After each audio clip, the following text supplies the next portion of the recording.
दुसऱ्या दिवशी शिवबांची माता भाग्य कोणते अजून हिंदवी स्वराज्याची पताका नवी अभिमानाने डोलते. लक्ष देऊन ऐका, मी जिजाऊ बोलते, मी जिजाऊ बोलते.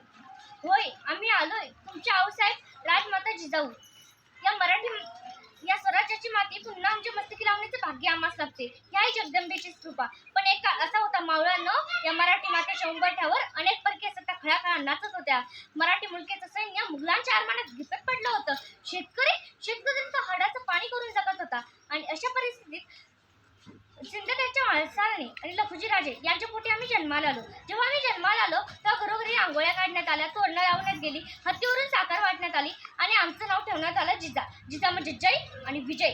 आजूबाजूला सरदारांच्या वर्दळी, युद्धाचे डावपेच, सल्ला मस्तरी, रयतेची गारराणी आणि न्यायनिवाडे ते तर नित्यच. हे असे होते आमचे बालपण. युद्धकला तर आम्ही शिकलोच, पण 600 वर्षाच्या मुलींची आम्ही एक फौज तयार केली होती.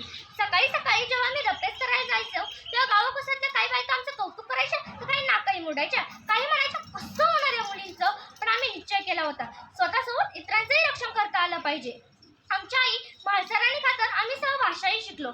मराठी, हिंदी, उर्दू, फारसी, रामायण महाभारताबरोबरच आम्ही नामदेवांची गाथा, पुराण हे आम्ही वाचले व समजूनही घेतले. पण आमच्या मनात एक प्रश्न निर्माण झाला, धर्म म्हणजे काय? धर्म म्हणजे मानव सफळ कल्याण की कर्म काय? आम्ही तलवार चालवतो ती कोणासाठी? परकीयांची चाकरी आम्ही का करायची? जिंकणार आपण, मरणार आपण आणि मारणारही आपण. पण हा समाज एक जंग आहे जो विखुरला गेला आहे.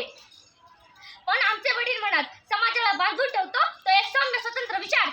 आम्ही म्हणालो एका विचारासाठी आम्ही काय करावे? वडील म्हणाले जिथे रक्ताचं दान होतं, जिथे गवताला हिफाले सुटतात, मातीत उगणाऱ्या सहस्त्र कोमाला जगण्याचं ज्ञान मिळतं ते एका स्वतंत्र सूर्यामुळेच. पण हा सूर्य सहजासहजी वर येत नाही, याला मनगटात बळ येऊन तलवारीचे घावे घालावे लागतात, तसेच हातात पेटत्या मशाली द्याव्या लागतात. अहो, मूर्ख शरीरात जागा करावं लागतं. पण आता विजत बसायचं नाही, आता फक्त पेटायचं. आणि ते कसं पेटायचं ते आम्ही तुम्हाला सांगतो. शहाजी राजांना आमचा हा विश्वास माहीत होता. आमचे व त्यांचं लग्न झाले. आम्हाला एकूण 6 अपत्ये झाली. पहिले संभाजीराजे, त्यानंतर 4 व सर्वात शेवटचे शिवाजीराजे. आम्ही त्यांना शिकवले माता भगिनींचा आदर करायचा. स्वराज्य म्हणजे स्वतःचे राज्य, इथे प्रत्येक व्यक्ती स्वतंत्र राहायला पाहिजे. आमचे स्वप्न होते स्वराज्य बांधण्याचे. ते पेललं ते शहाजीराजांनी, ते स्वप्न सत्यात उतरवलं ते शिवाजीराजांनी, व त्याच स्वप्नाचं रक्षण केलं ते संभाजीराजांनी.